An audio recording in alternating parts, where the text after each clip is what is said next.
Hi, I'm Anna, the founder of Spark Sunflower. This is part 2 of video series for international science and tech companies expanding to the US.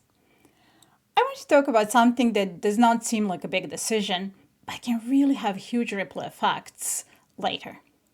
And that's where you pick your first location in the United States.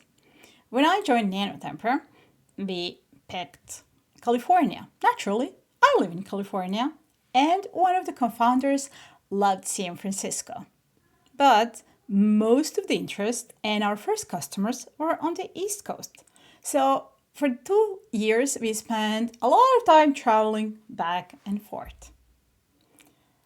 And another of my customers from Japan had a lot of customers in New York, so they opened the office in New York.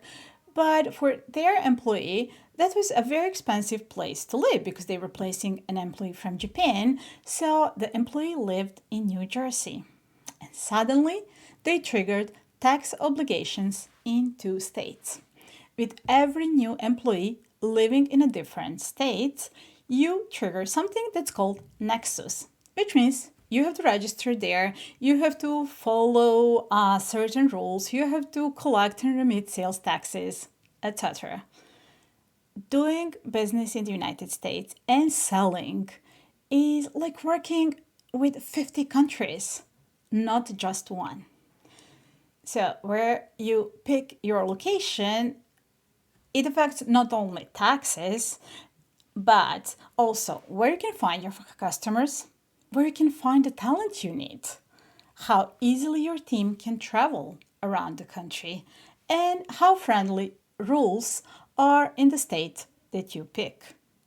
So, before you decide where to place your business, please think carefully because if you do, you will save yourself from many, many headaches later on.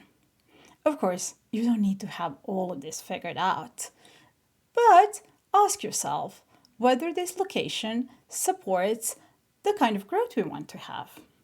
Because where you land in the United States, it really shapes what comes next.